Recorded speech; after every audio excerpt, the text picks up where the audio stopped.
going on, fellow zombies? It's 1:35 in the afternoon for a Monday, the May 1st, 2023. We were at John City, Roseland, California. Your name, John Lee, which will be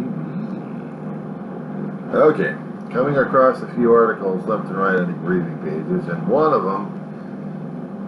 the pages I happen to try to collect memes that would add to my collection of positive stuff, was coming from an article from Psychology Today, and I'm always amazed at how these educated people, the academia with all the lettering, have never gone through the damn experience in their life, or even written about their own experiences truthfully. So yeah, I've got a little bit of an ignorant situation here.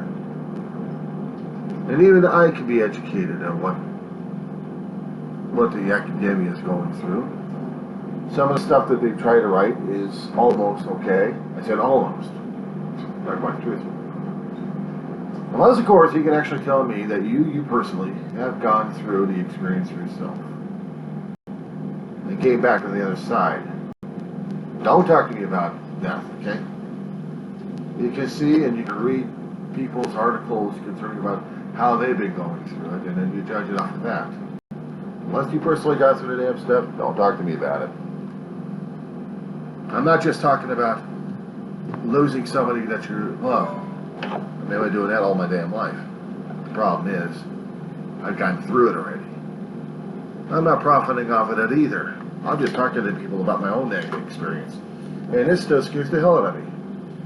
You try telling people of what death is like.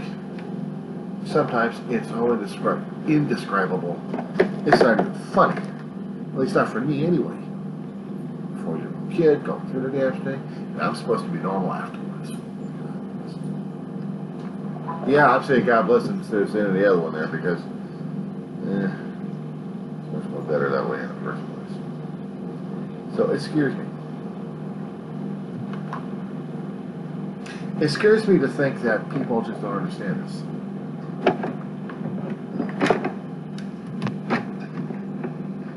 I can see all the positive stuff sometimes that the psychologists and other people have written books and tried to get their names out there, try to show as much information and knowledge as they have, but only on secondhand knowledge, without personally going through the damn stuff. And that's what usually gets me right there. They hadn't gone through it. Losing people is one thing. Losing people, we're constantly doing that because it's a fact of life, it's a cycle of life, it's a circle of life, I don't know what the hell they call it. It's still life. And we're still dealing with it. And it drives me nuts. I've lost so many people in my lifetime. I lost loved ones, both canine and different animals, and also humans as well. And they still mean a great deal to me. And they keep talking about it on these few pages about death and surviving and mourning and all that stuff. And especially when I'm not triggered as much, I can talk about it with clarity. I hope so. But what gets to me is someone tries to pass off information saying that, well, this expert says this, and expert says that, right, but you're going into my territory over here. But it seems like I've got ownership on this one, doesn't it? My own personal viewpoint, my own ego, and my own damn experiences through this thing. I feel like I own it. But it's only my own opinion and my own experiences that I share about. So I don't take it with a grain of salt. I'm looking at it and I'm like, you hadn't been there. You hadn't been there. So no wonder I will put my comments in there and let them know. Unless you lost people, unless they hurt like hell, it's one thing. I can work and deal with that and comment on stuff. But if you're going to tell me what it is to die, and you haven't been through it, just reading someone else's articles, that's what pisses me off. Don't present that to me. Or you're going to be presenting it, then you're going to be misrepresenting yourself. But then again, Who am I to judge on this one? Well, I like to talk to a lot of people who've actually been to the damn thing, but go through it as adults. What about the kids? What about the kids? Were they okay when they came back to life? How were they living their lives left and right? How were they emotionally doing during that time? I mean, truly. I always put up this damn brave front all the time because we're told, bring up this brave front. We have to be brave about it. We have to be a man. You can't cry about it. I've had doctors and I've had adults told me that all the time. And if I happen to act out, oh, she's going through a phase.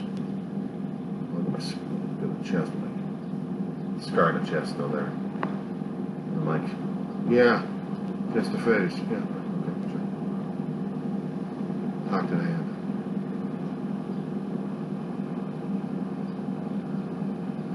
It's a situation I've gone through to save my life, to save my ass, and I should be grateful to the doctors. And they start hurting me afterwards. I'm like, forget it.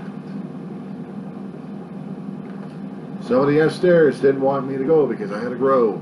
I had to learn. I had to go do stuff. I had to do or be something. Okay, fine. During a lifetime, it would have been nice to get some clarification, a little help here and there. You ungrateful little wimp.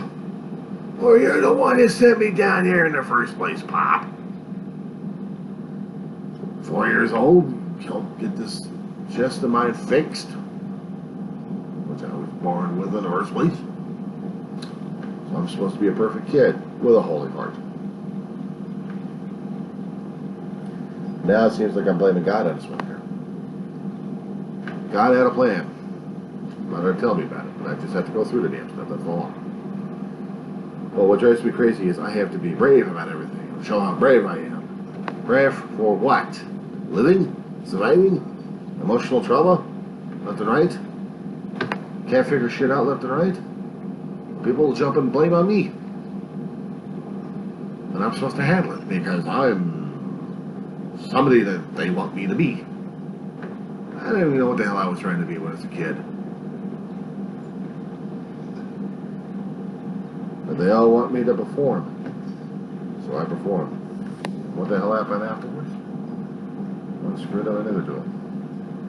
Trying to tell people what the hell's going on. And it just... It got old. Basically, it got old for me. And I don't like dealing with it. I really don't like dealing with it.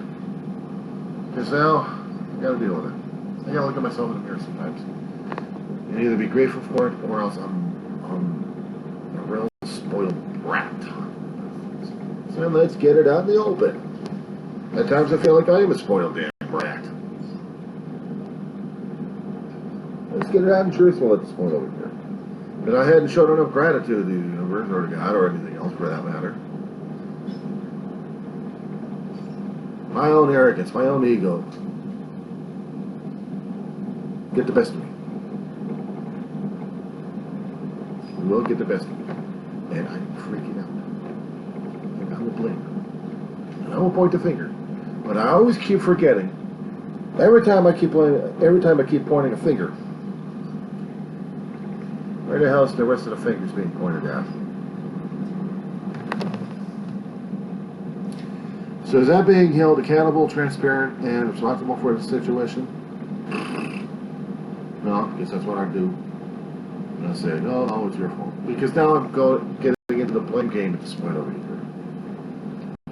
Seriously, getting into the blame game. But does it solve the situation? Does it fix the situation? Does it correct the situation at all? No, because I'm shoving everything else on the other thing. And I'm saying it's your fault. You fix it. I'll probably hear the question, how? I'll feel it during that time saying, how dare you say that to me? I'll probably get a response saying, why not? Why not?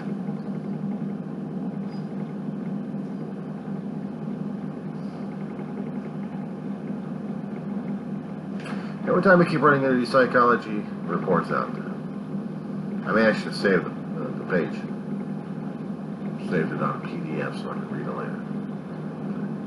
But it just pisses me off that these guys actually gone through the damn thing themselves and understand the process, understand how it feels, understanding how the thinking is afterwards. You see so many damn documentaries about a damn thing, and you read books because people are making a profit out of it.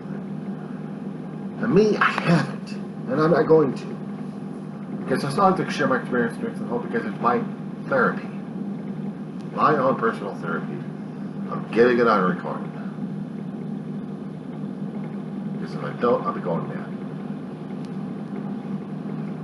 And I have to talk about it. I have to talk about it. I have to talk about things like this. Because they matter the damn thing to me.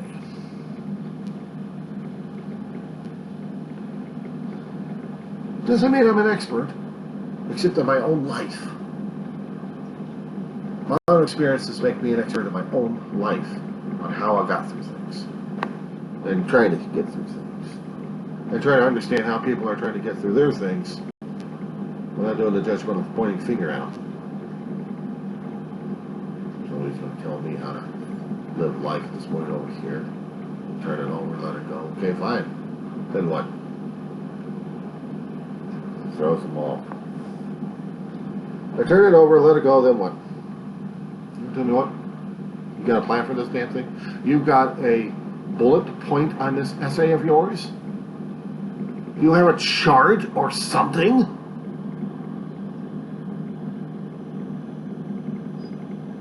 You're shut up.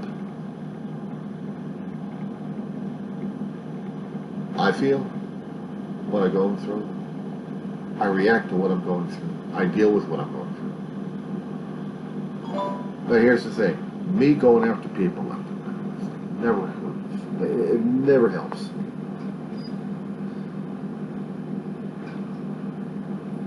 They need to understand what death is all about. I'm not talking about watching the movie Brainstorm. What was it, back in the 80s or 90s? People trying to bring themselves to the point of death and crossing, or damn near crossing over.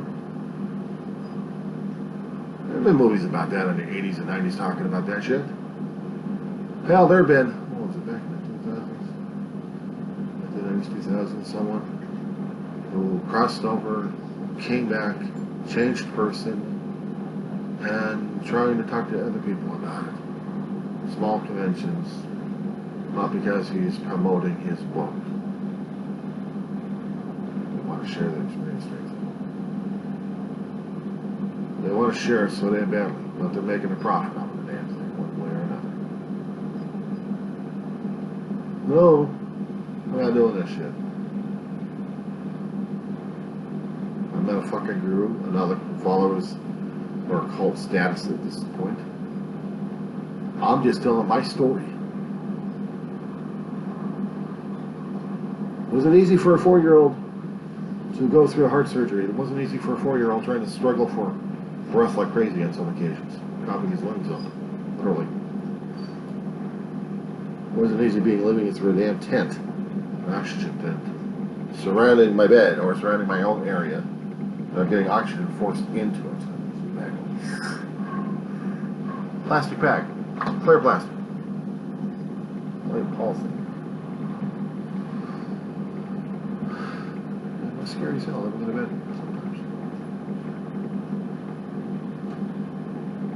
It's scary is when I think we do a damn hospital, or if we do a doctor's office. And cardiologists, not even my own pediatrician, didn't even pick this shit up. Didn't pick this shit up. That's the last stuff. A sharp-eared cardiologist heard it. It was a community hospital. Threw me in there, literally. See, I know I'm in a damn oxygen tank. Blowing it up like a balloon.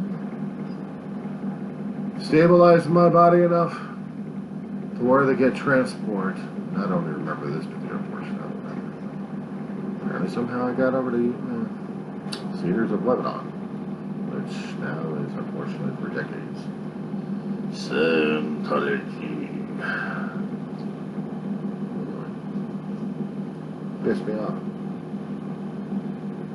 Pissed me off. Scared the hell out of me for a kid. Okay, John, we're going to be putting you through so much shit right now. Get the hell out of here. John, you're going to be fine. No, I'm not. Okay, just take it easy. They're going to put you to sleep and everything's going to be okay. No, it ain't. They just got to find out what's going on through your heart. Oh, shit. Lay down. They had an IV hookup. They had exploratory on my heart.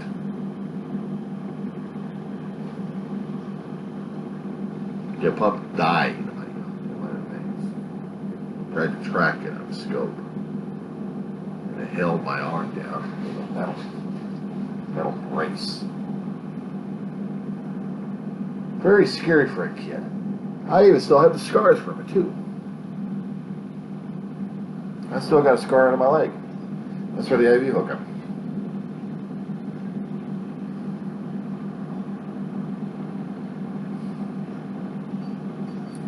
And I freaked when I woke up. And they were still in procedure. They stopped it.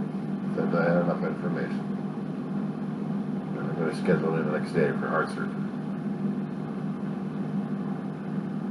Oh, man.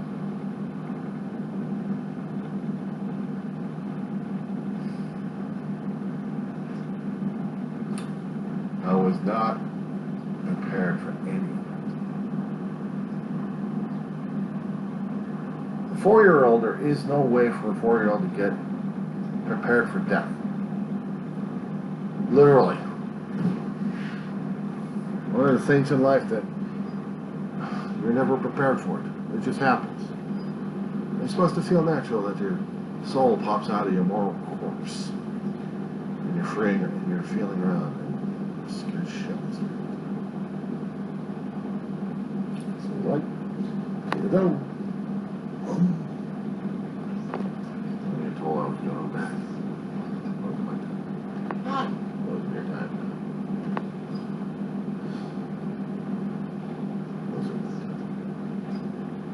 Something back.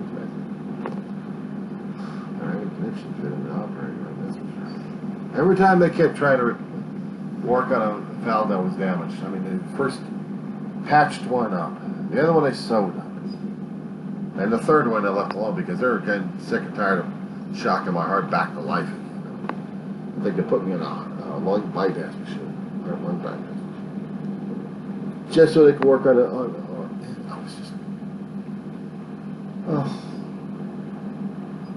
I must have been freaking my family out like crazy.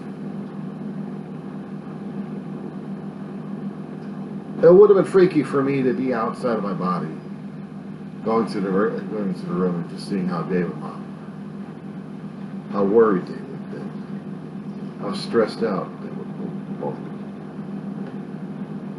And the only way I know about it is after I wake up and I talked to Mom about it in the recovery room, and it's like memory shunt. But the one thing that was a physical reminder of the situation, besides the scar in the chest and the scars on the body, is a letter my brother wrote to the surgeon.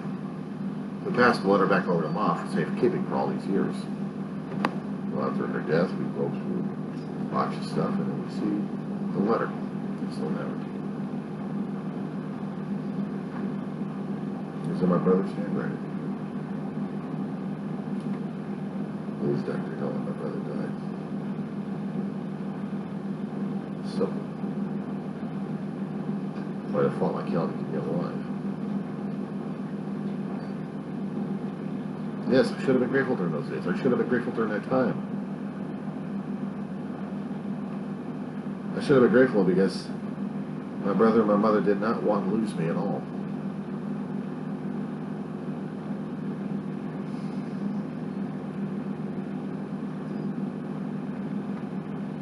sure as hell didn't want to lose them either. It was bad enough seeing my mother's health deteriorate throughout her lifetime.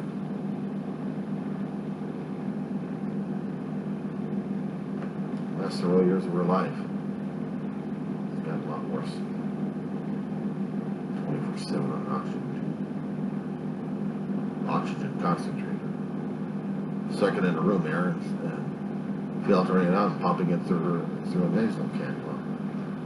And lived with that for a long, long time. She had to have oxygen with her at all times. We'd order the slim bottles and one huge backup tank just in case. I kept the backup tank in the tank. Oh, we had smaller bottles situated in different places of the apartment we were in. And we had travel and portable stuff ready for her to go. It was just those things my brother and I had to do for Mama. It was hard as hell to lose her. We didn't know how to deal with it. We didn't.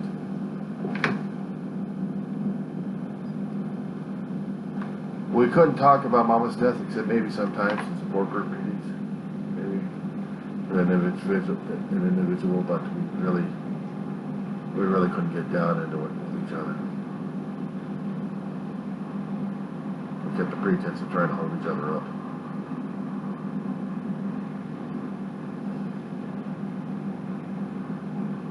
So I wish I had that support group. It would have helped me a great deal trying to deal with David's. That's the third part. He's waking up. He can't breathe. The guy already suffered through several mini strokes, affecting him a great deal of mobility and speech.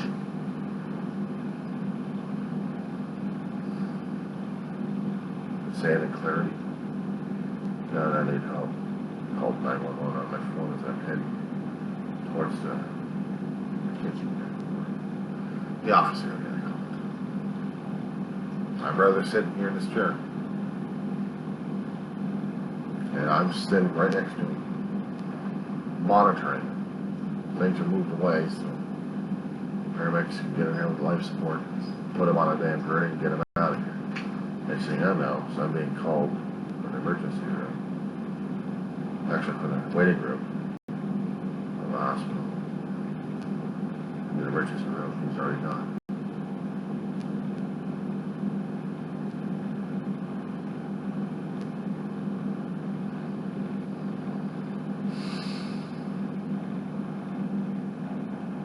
Dad got thrown out. They yelled at a corpse to get up. Get off its feet. It's supposed to be sealed, damn it.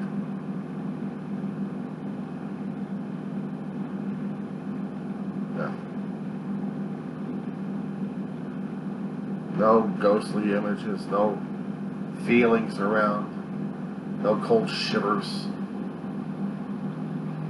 He wasn't even talking to anybody that I realized. Except maybe Ma was probably traveling with him. But do you think I'd be able to have that kind of experience? No. Times when I get the family coming into my dreams, I cherish and try to cherish the memories. I try to save and salvage as much as I can. Even record them on audio all the time. Phone apps, wonderful.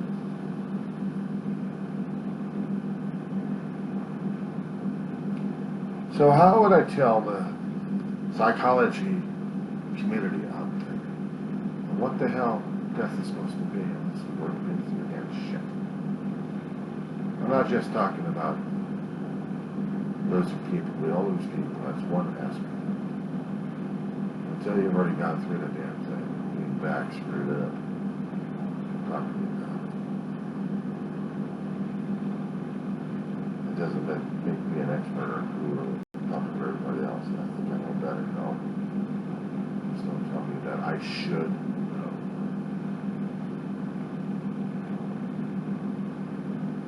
It should be this way. I hate to tell you, but it ain't gonna be. It's never that way. The constant loss, the constant pain, the memories that come up, the constant triggers I have to deal with on a day-by-day basis. Even talking about situations like this are triggers left and right. Anything remotely to the word sets my own self inside ready for the emotional impact. And it will come. It always does.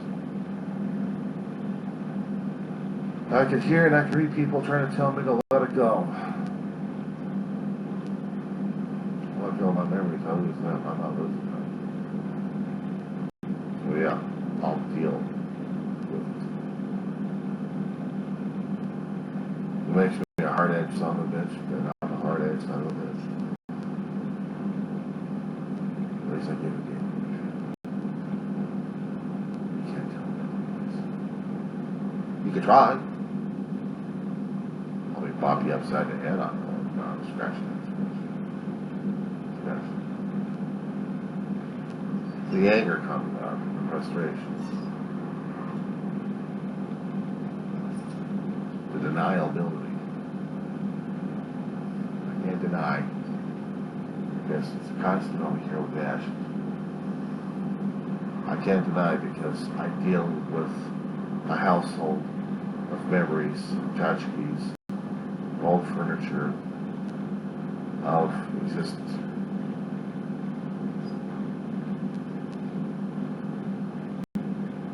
I deal with what is and what was. I don't deal with looking forward, except maybe day by day. If I don't get triggered, then I'm okay. But if I am triggered, then I'm screwed. I go through the route, I go through the crying, I go through the bawling, I go through a lot of stuff, and depression, rage of the soul, the emotions, drains the physical energy. And then it's a constant fight to keep sanity going. And I have to keep talking about it on the audio, so I'm not lucky enough talking about it on camera. I already feel it setting up already. Something innocuous has happened, and then something may or may not be related to one way or another, either a mental image or a trigger that way, or it's going to be a physical stimulation that my five senses will be able to detect. And that's what goes on. That's how life is. This is how I'm struggling, this is how I'm dealing with it. Do I need to scream and yell at people about it? No. Do I need to act or react to it? Maybe. But this is how I'm doing right now.